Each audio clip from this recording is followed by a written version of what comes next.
Medina उस वक्त सुकून में डूबा हुआ और घरों के दरवाजे बंद, लेकिन उस खामोशी में एक अनजानी सी बेचैनी छुपी हुई थी। हजरत फातिमा रजियल्लाहु ताला अन्हा तहज्जुद की नमाज अदा कर चुकी थी। सजदे से सर उठाया, हाथ दुआ के लिए उठे, लबों पर खामोश दुआएं जारी थीं। दिल में एक अजीब सी कैफियत थी, बेवजह घबराहट महसूस हो रही थी। इतने में दूर पहाड़ों की तरफ से एक गरजदार आवाज आई। शेर की दहाड़ थी, मगर उस रात वह मामूल से कुछ ज्यादा सख्त और खराश भरी लगी। हजरत फातिमा रजियल्लाहु ताला अन्हा ने आंखें खोलकर आसमान की तरफ देखा। दिल में एक ख्याल आया, क्या कोई परेशानी आने वाली है? मदीने के करीब जो पहाड़ी जंगल था, वहां अक्सर दरिंदों का खतरा रहता। खास तौर पर रात के वक्त कोई उस तरफ जाने का तसव्वुर भी नहीं करता था। उसी जंगल की दूसरी तरफ एक बोसीदा सी झोपड़ी में एक बीवा औरत रहती थी। न कोई खानदान, न सहारा, न खाने का कोई वसीला।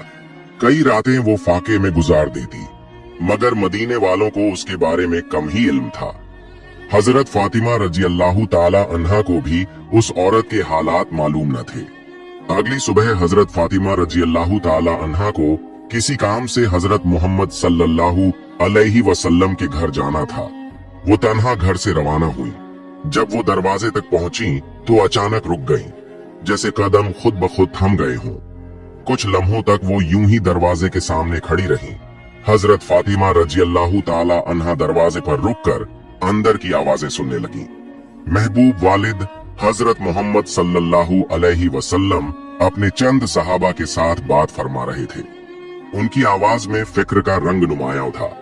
हजरत मोहम्मद सल्लल्लाहु अलैहि वसल्लम फरमा रहे थे, ऐ मेरे सहाबा, क्या तुम जानते हो कि मदीने की सरहद के करीब पहाड़ के उस पार जंगल के दूसरे किनारे एक बीवा औरत रहती है। उसका शौहर राहे खुदा में शहीद हो गया था।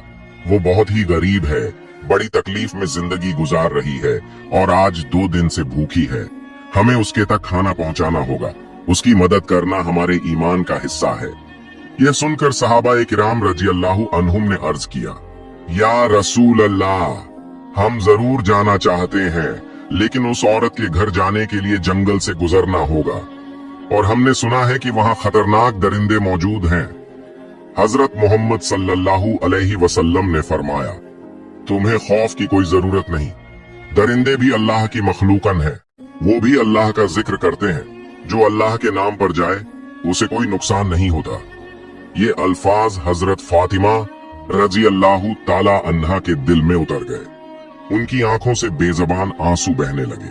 दिल में एक ख्याल उभरा, जब मेरे अब्बा जान एक अजनबी बीवा की भूख और तकलीफ की फिक्र कर रहे हैं, तो क्या ये मुमकिन है कि मैं उनकी बेटी पीछे रह जाऊं? वो कुछ कहे बगैर दरवाजे से पीछे हट गई। अंदर दाखिल न हुई, न सलाम किया, न कोई बात।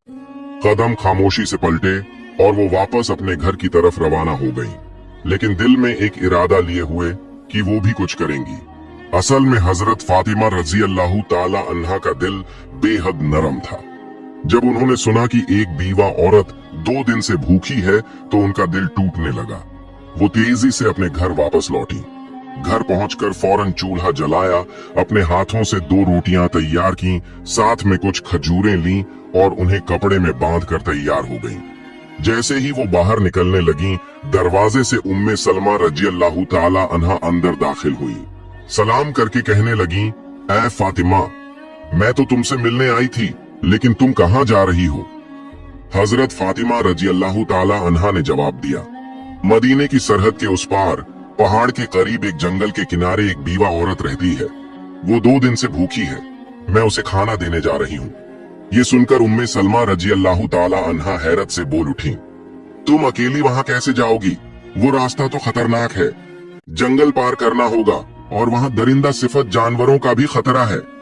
हजरत फातिमा रजियल्लाहु ताला अन्हा ने नरमी से मुस्कुराकर फरमाया, क्या तुम नहीं जानती कि इस दुनिया की हर चीज अल्लाह की मखलूकन है?